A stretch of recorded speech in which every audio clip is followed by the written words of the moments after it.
for a book to have legs, as I call it, it has to inspire, support, inform, or entertain. But what about you? Joe, does yours inspire, support, inform, or entertain? I thought that it might first. I mean, I'm a joker really, so I like to make it as funny as possible. That was the main thing, was to try and be funny, so people would read it and giggle, and that made me happy. But also that I felt that we were sitting in Spain in this horrible lockdown, but we were watching Czech and we're watching England because that's where I come from, and we had like 3 TV screens with each of the countries all day long, all the news and so on. And I'm quite a political sort of person anyway, so I was writing quite a lot of how the politics are working in the 3 different countries. So I felt like that was kind of hopefully a bit informative, because I could see that they were all telling such rubbish about each other, you know, that it wasn't anywhere near how they talked about Spain or how they talked about England. It was so different. And so I thought I hoped it was informative. I hoped it was entertaining, because I like to sort of, you know, joke about things and joke about myself and being a bit of an idiot sometimes. And inspiring, I suppose that my long-term dream, actually, when I retired from PR, was to be a personal trainer for ladies.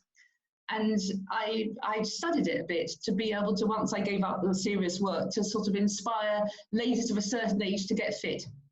Great. When you were writing it, were you conscious that you were trying to do those for your inspire, support, inform, and entertain? I think I was after a while. In the beginning, I mean, and that was really about the feedback. I mean, that's the difference, I suppose, with a blog and a book, you know, that every day I was getting feedback.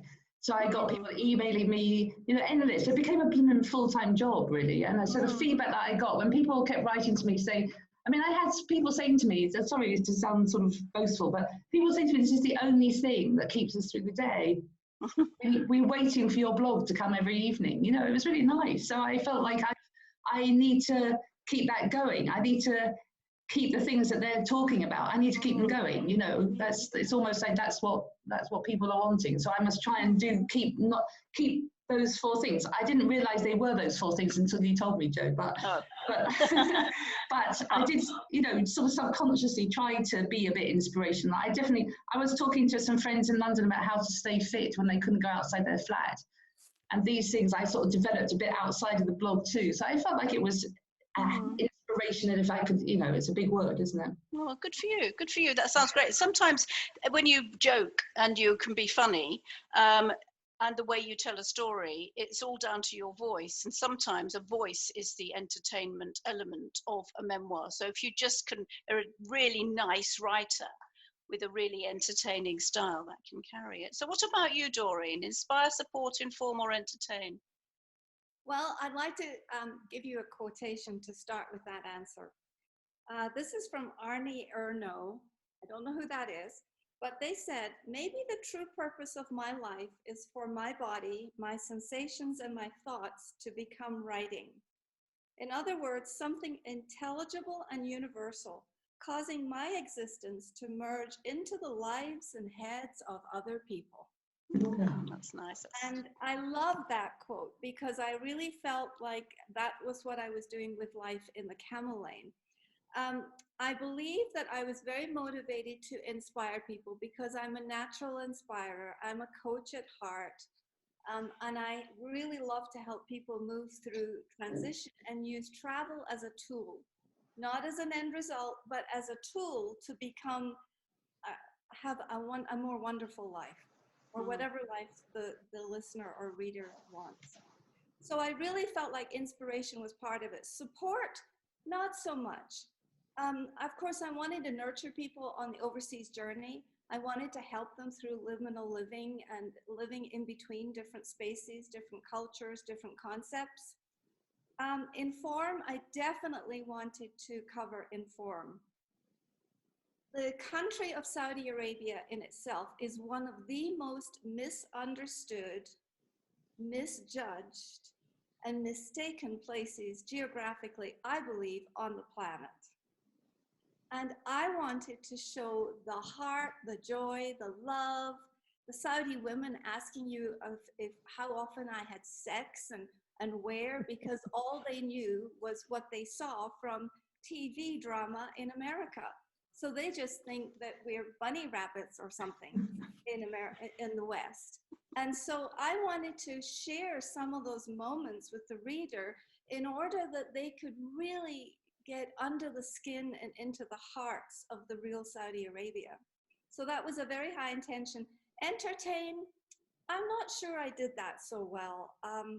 I think part of the descriptions I think are entertaining. And I do think that if I were to write this book again, it would be very different, but it would still have inspire as my number one go-to motivator. I believe that I would write to inform, support third, and entertain last. Mm-hmm.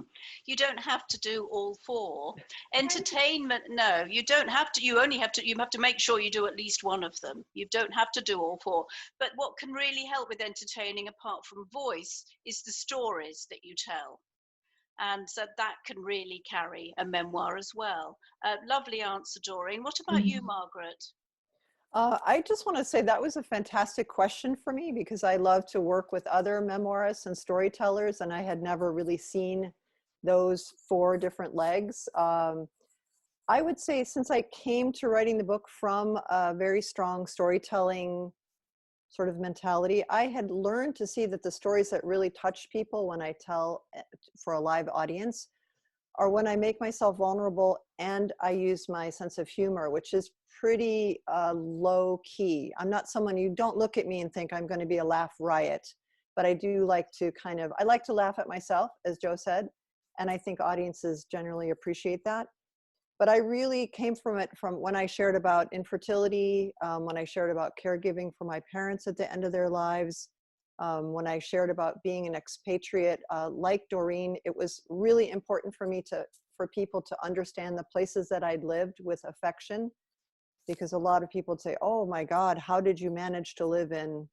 And I said, "Well, my experience was wonderful, but it was life." So I would say I really went into it wanting to inform people about living on 4 continents, wanting to support people who were going through or knew someone who had gone through what I had experienced, life challenges.